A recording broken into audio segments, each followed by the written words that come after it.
Are we likely to encounter drowners? Or a related species? Perhaps other monsters? That is how this world's built.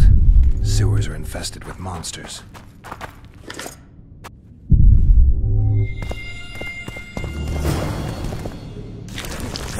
No, just rot fiends. Watch yourself now.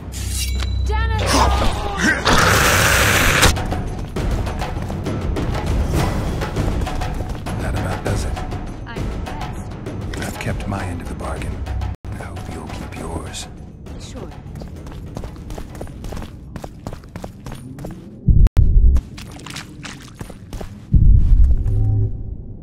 I'm no rat to run around sewers. What we're looking for, anyway? Some graves, I heard. Graves? So maybe there is something in this for us. Shut your traps. Want the sergeant to hear?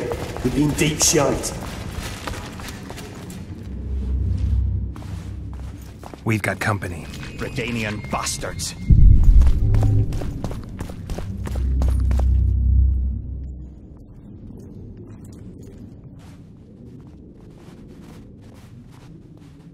The entrance must be somewhere here. If our experts are to be trusted. Dearhenna dabbled in illusions, among other things. He also experimented heavily with golems. Golems with the power of speech, supposedly. They knew nothing of poetry, but... Will you two shut up? Yes, it's an illusion. I found a weak spot. Stand back.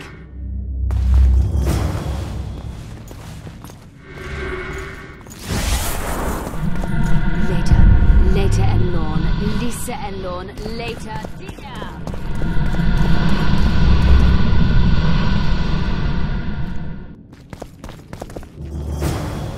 It's reacting to my spell.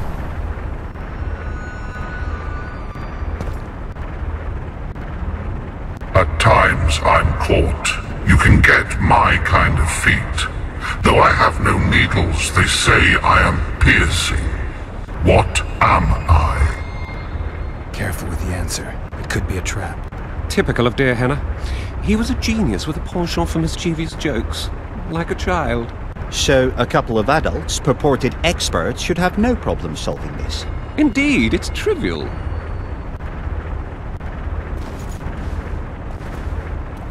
The answer is pain. Incorrect.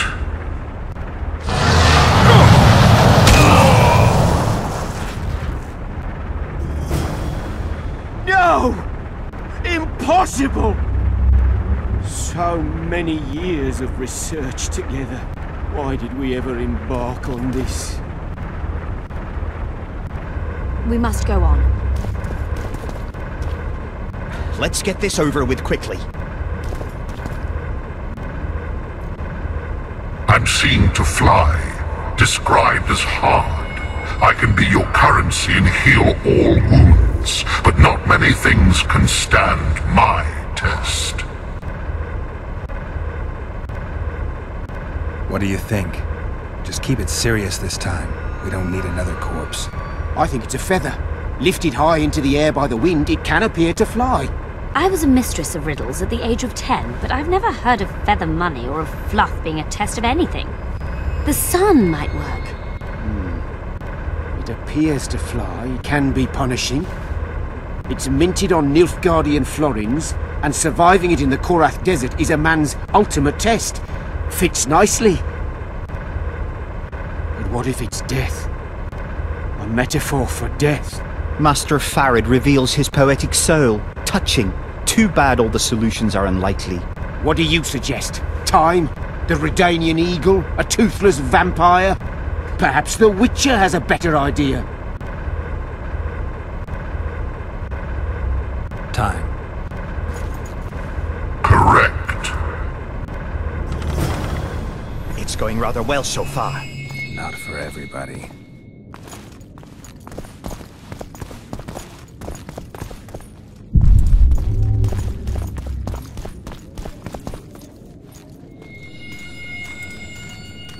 Someone's been here recently.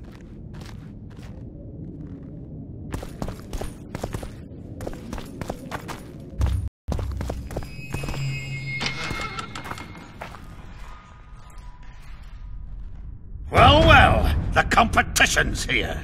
Kill them!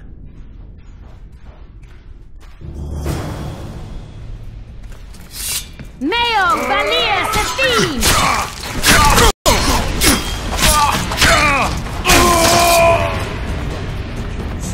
They must have descended straight from their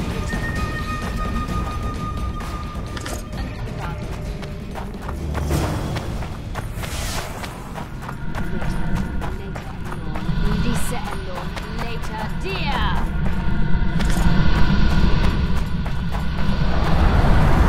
It's reacting to my spell.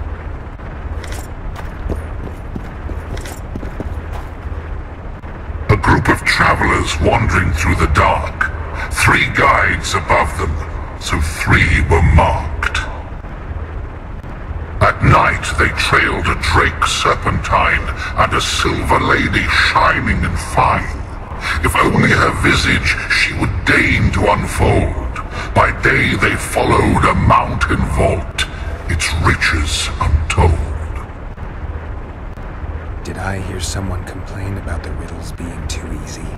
Let's think this through. There are 9 alcoves, a fresco in each. That's 3 groups of 3 frescoes.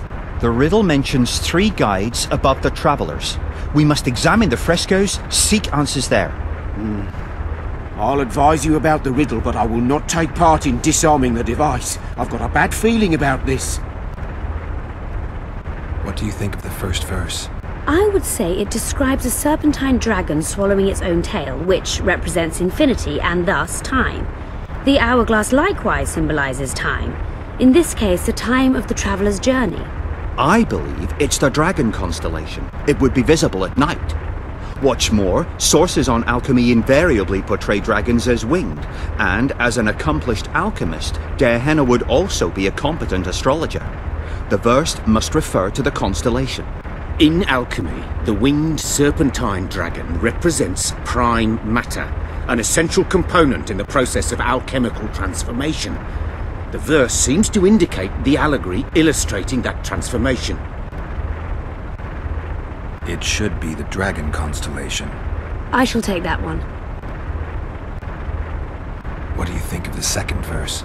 To my mind, it speaks of the white rose, symbol of the Order of the Flaming Rose. You see, the fresco itself resembles a coat of arms, and in heraldry silver is rendered as white. So the Silver Lady and White Rose are one and the same. I think it describes the full moon. In alchemy, the moon represents both silver as a metal and the feminine element. The order remains largely unknown in the south, so the White Rose seems unlikely. Every Nilfgaardian, on the other hand, has heard of the Imperial Nausicaa Brigade, which has the Death's Head as its symbol. The brigade's name is female, and they say death follows the unit. So the Silver Lady could very well be Nausicaa or the Death's Head.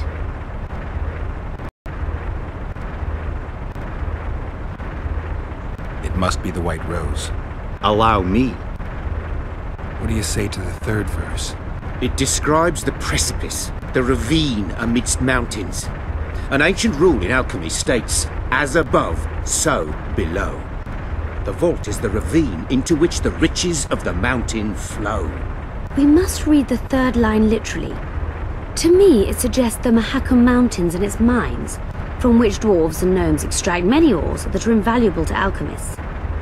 Those mountains are a vault in and of themselves. The verse is not literal. In many legends, towers are in fact vaults, which the hero must penetrate in order to rescue an imprisoned princess or find a long-concealed magic item. The mountain vault is the tower. The mine entrance in the mountainside. That seems logical. I'll stand next to that fresco.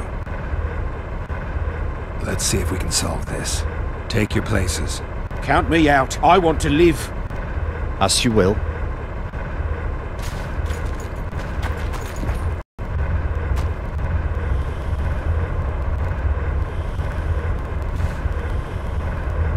Intruder detected.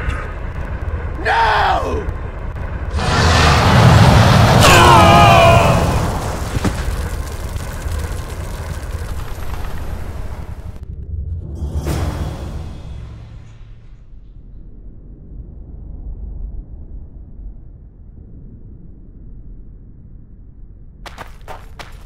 Our expedition has grown thin.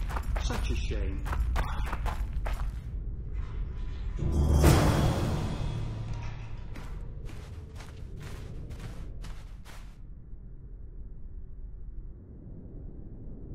A golem?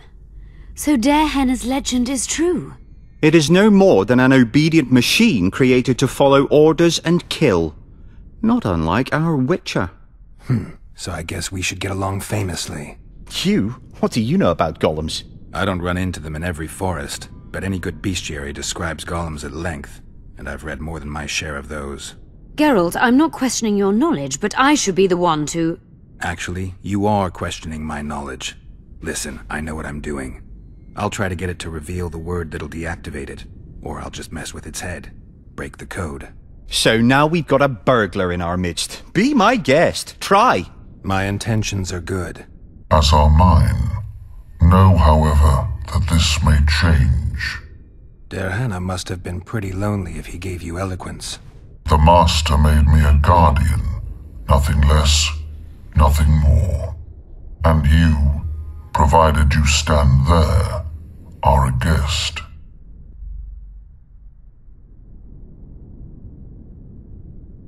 Did your creator give you a name? I'm called obedience and unyielding persistence. I am a guardian and the humblest of servants. A golem's name is the word that gave it life, and that can take it away. You must have a name. I own nothing. Everything belongs to my master. How could I divulge the name if I exist solely to protect my creator's property? Do you remember your creator? Of course. I was summoned into being by Master Dearhenna. I abide by his will, by his power, by the necessity encased in my stone bowels. Dearhenna is dead. His word, which animates me, lives on, as does his legacy, which I protect. Empires will rise and fall, rivers will shift their courses, but I will remain obedient to one master on my eternal watch.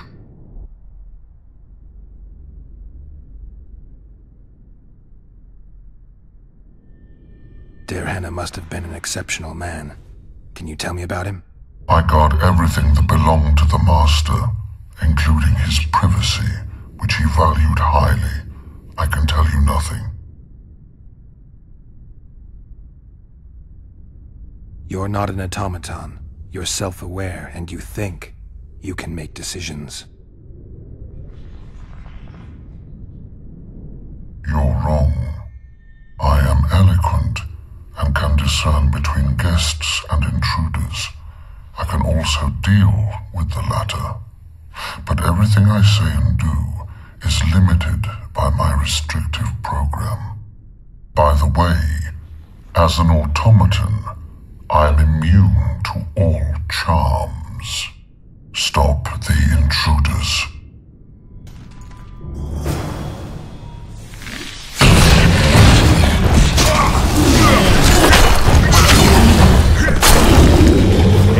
That's riddling! We penetrated Dearhenna's laboratory.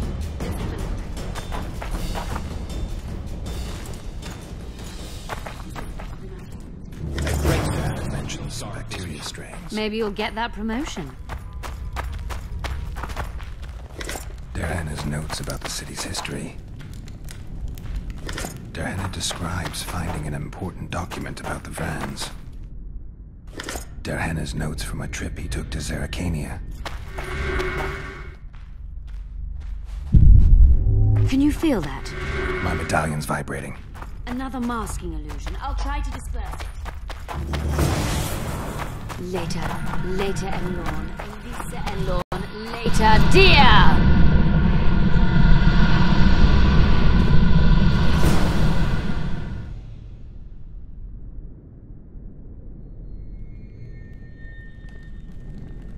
The device. What is it? You've done your job. You'll be paid and... Paid like the scholars were? They died once they were no longer useful. They were never useful, but Cynthia insisted. Fortunately, they were so kind as to remove themselves without my help. I'm not about to be that kind. Adalbert, you know what you're to look for. Yes, ma'am. It's a prototype megascope. I didn't know it had survived. What's it do? The artifact detects an emotional bond with a person. Its user need only focus on that person and the device will establish a connection. Great tool for a spy. Yes. Time you fulfilled your end of the bargain. What do you know about my past? You were a rider of the Wild Hunt. I read the reports. Don't the Nilfgaardians have anything better to do than write reports about witchers? Not about witchers. About you. You are the sole person to have been a member of the host, and survived.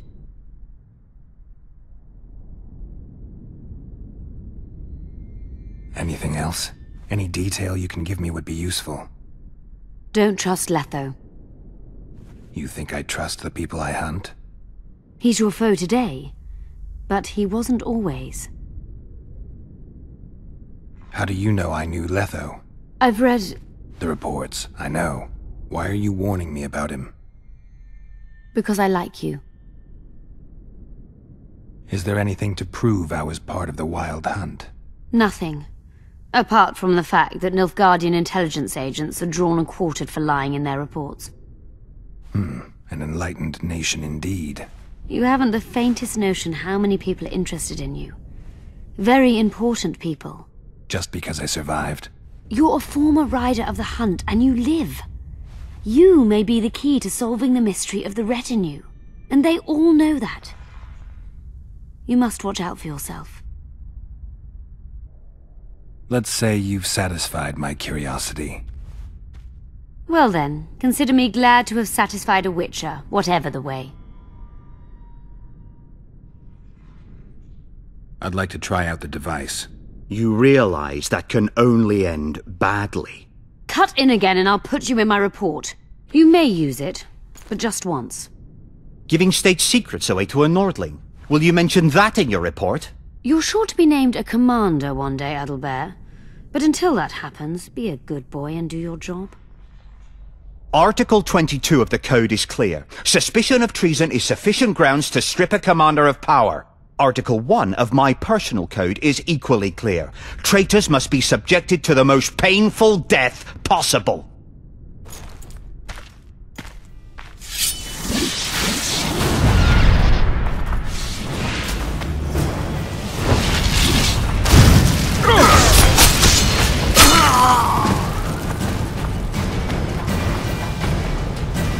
I didn't expect that.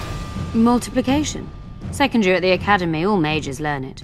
I didn't expect you to take my side. Well, now choose one person you wish to contact. After that, the artifact's mine. Will we meet again? I wouldn't mind at all. Look for me at the inn. Nilfgaardian agents get quartered for lying in reports. What does the Empire do to agents who kill their colleagues? Nothing. As long as no one finds out. I'd appreciate it if you didn't eavesdrop while I eavesdropped. I shan't trouble you. I've a lot of work to do here.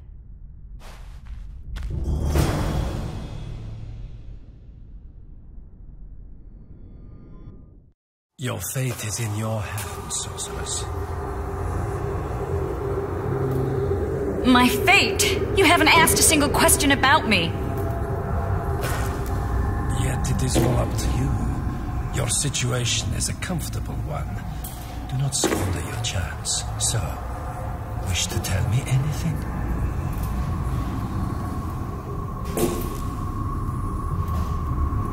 I'm a sorceress, an advisor to the King of Temeria. I believe we agreed you would speak only of things I do not know about. I hope you learned something useful. I'm just sorry I can't use the artifact a few more times. Its power has been depleted. I understand. Thanks anyway.